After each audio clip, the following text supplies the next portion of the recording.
Okay, welcome back to Nick Lenz's Comic Corner Classics as Nick Classics. This is episode 1106 and my 1000th double shot. Yeah, I finally reached this far for double shots. Yep, for a series that started almost 7 years ago. Yep, now get the first part of some stuff, okay? First up, from the Justice Society of America, we have Thy Kingdom Come, Part 1. This is the second trade that collects Just Like America Volume 3. This collects issues 7 to 12 of this particular volume. And thanks to this particular trade, I have Jeff Johns, all of his issues he did for the Just Like America Volume 3. Yet every single one, but not his entire run yet. Nope. Pretty much this is kind of the start of Thy Kingdom Come. Thy Kingdom Come is the sequel to Kingdom Come, done by Mark Waid and Alex Ross. Alex Ross in these issues mainly just does the cover artwork in here. He doesn't do the interior artwork in here. Yeah, he's not even listed as... Now, in case you're curious about this Superman on the cover, yes, that is the Kingdom Come Superman. And yes, this is also the very same Superman who popped up in Crisis on Infinite Earths crossover by Brandon Routh. Yep. And he comes a little bit later, but mostly just basically just some normal stuff basically they're involved with. Yeah, there's even reference to the Damage series where during the they mentioned that when Damage first got his powers, they were not, and he was not in full control. It caused some indirect cosmic collateral damage. So the state of Georgia banned him from their frickin' state. Yep. And when he's had to go to visit Georgia, when Zoom was attacking, because Zoom had very much damaged his face, he's like, of course, the JSA tried to stop him. He's like, so he flies off, he brings up Zoom. Of course, he had the help of Liberty Bell. And of course, despite the fact that he beat him, the cops will still arrest him because he violated state order. Well, of course, everyone's like, if you're gonna arrest him, arrest all of us. And my guess is the whole state order thing probably was canceled because of the fact that the JSA stood up for him. Yep. And we also a bit of a backstory for Liberty Bell, where apparently her father was actually training her to become to get her honed into the powers of basically his powers. And he thought that Max Mercury's theory about the Speed Force was complete utter nonsense. Well, that proved to be untrue by Barry Allen. Yeah, tell out to Barry Allen, Wally West, or even Bart Allen. Tell it to those three Flashes, or even, I don't know, frickin' Jay Garrick, because there is a Speed Force. Yep. And of course, once again, we have is where Courtney Weppercorn, aka Stargirl, tries to hook up with a guy, and Jay Garrick decides to stick his nose in where it doesn't belong. I still tend to question though, what does Jay Garrick have against Courtney Weppercorn, aka Stargirl, for being in a relationship? I mean, first was Captain Marvel, and then it was, damn it, actually it was Atom Smasher, and now it's this other guy, because he's slightly older than she is. Like, nope. Like, last time I checked, Jay Garrick, you're not her father, so please stop sticking your nose in what doesn't belong. I mean, that's one thing I don't like about the way Jeff Johns writes Jay Garrick. He sticks his nose in where it doesn't belong. I mean, in the case of Atom Smasher, at least that relationship could make perfect sense. I mean, he's only maybe a year or two older than she is, so it's perfectly fine. But no, Jay Garrick decided to say no to that.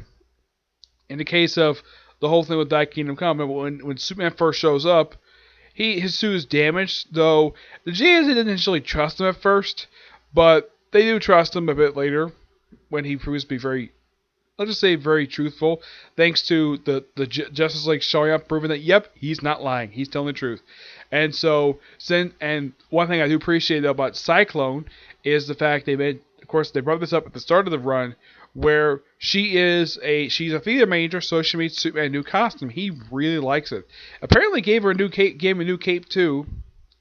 Yep. There's also a side thing with Lightning. Jefferson Pierce, his daughter, and they basically recruit her to join the team, and at first apparently she can't use a cell phone because she ends up frying the damn thing. Yep. But this overall is a fantastic piece of storytelling when it comes to Jeff Johns, and love the cover work by Alex Ross. And Dale Ingleson does the interior artwork. This book is really good. This book a 9.5 out of 10. Really damn good. Next up, you probably think this is classic stuff, even though it came out almost 30 years ago. This is This is Knightquest, The Crusade, Volume 1. Yep, Volume 1 of 2. This is the next part of the Nightfall saga.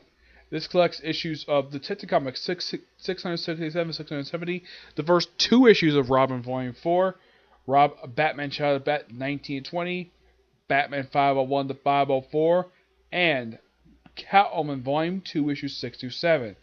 Now, here's how they published the order in this particular trade. They did they took the comics 667 to 668 first.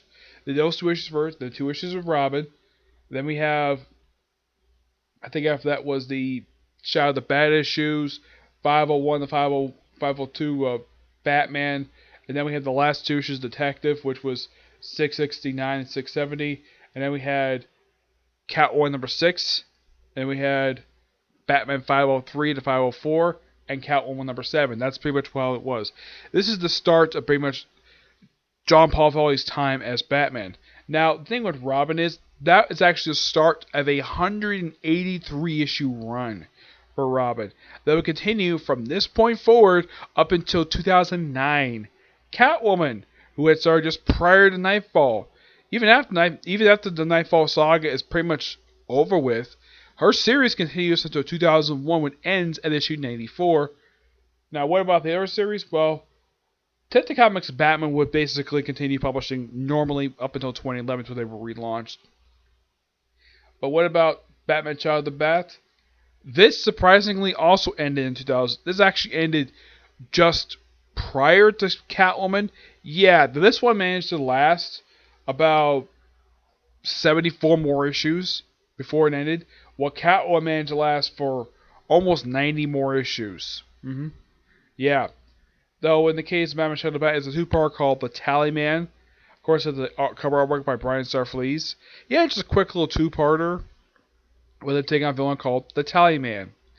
And surprisingly, no, it has nothing to do with Victor Zsasz. At one point, the Joker shows up in here, but he does nothing. He shows up briefly for one quick cameo. The Catwoman stuff is simply John Pavelli thinking that, Catwoman is involved with the theft of a nerve gas. And, she kind of is, but she basically was trying to take off circulation. She also briefly works with her to stop a conference being attacked, though she's able to get away. Though she's able to continue her own book. And this was the first time John Pavelli worked with her, and apparently she thinks he's afraid of her approach, which I'm like, really? She can tell easily. Both she and Commissioner Gordon can easily tell this is not the regular Batman. This is a different guy under the suit. They may not know. Now, Catwoman at this point does not know Bruce Wayne is Batman. She doesn't know that until Hush. Commissioner Gordon, however, with the exception of a couple different alternate universes, the main continuity, he never found out Bruce Wayne was Batman. Nope, never did. I think Bruce Wayne doesn't show up in these issues, surprisingly. If we'll call Batman, and yet Bruce Wayne doesn't show up. He's referenced a couple times, but doesn't show up here at all. The Robin issues is simply put, like John Pavel saying that he doesn't need Robin anymore, so basically kicks him out. Of course, Robin takes his car with him, the Red Bird, which is a car he has. I think he has up until Cataclysm. Yeah, it was just after, it was around the time No Man's Land happened that he got rid of the car. Well, his father actually forced him to sell his own car, a car that was given to him by Bruce Wayne. Yep. But this overall, this overall is really fun to read. I love reading the Nightfall Saga. But next review basically will cover book 2 plus another trade. Okay? I give this book roughly a 9.5 out of 10. Now, the writers for these things are Chuck Dixon, who does Detective Comics, Robin, and just those 2 books. Alan Grant does Shadow of the Bat, Doug Moak does Batman, and Joe Duffy does Catwoman. The artwork, the interior artwork, is done by Graham Nolan, Tom Grummett, who I think he does Robin. I think Graham Nolan does Detective. Barry Kitson, Jim Ballant, who does Catwoman. Mike Manelli, and Vince Guarino. The cover art here, and Kelly Jones is also, and he's also the cover art for several of the issues.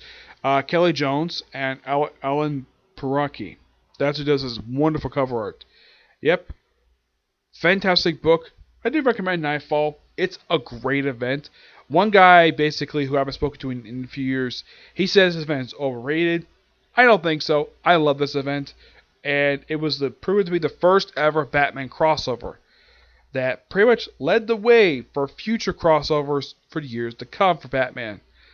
I mean, his last one he did that I could think of was Night of the Monster Men. That was the last one I could think of that was a Batman crossover.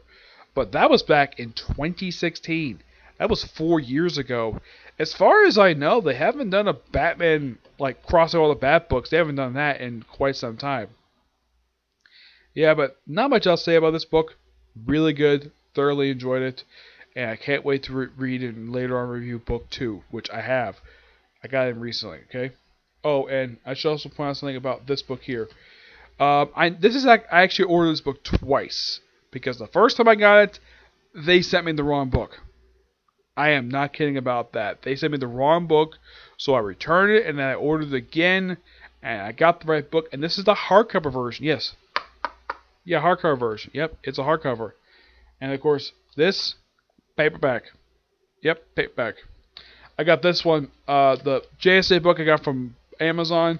This I got from Barnes & Noble. I got this for a special discount because I only paid about $10 for this book, for a book that's roughly about $20, because I actually spent a majority of what was on my gift card on my last birthday on this book, so I only spent about $10 in this book. Yep. Also, this book has, just like with the first 3 books, it has this on the spine. Yes, and I will show off basically what the full emblem is when I get the last few trades. Oh, and aside from Volume 2 for this, there's only about, for me anyways, there's only about 4 more trades left. Despite the fact there's only 3 left. There's the other ones I don't have. I have Volume 2 for this. I don't have The Search, Night's End, Prodigal, or Traka. Yeah, there's roughly 4 trades left to get, and I have the entirety of this saga. And yeah, I can't wait to get the rest of them. Though I have reviewed Traka before, so roughly for review-wise for Nightfall, there is roughly it's like 4 books left to review, but 4 books left to get, okay? But yeah, so that's it for this particular review. Stay tuned for my review later on today, my review for Dragon Ball Z, okay? See you next video. Bye.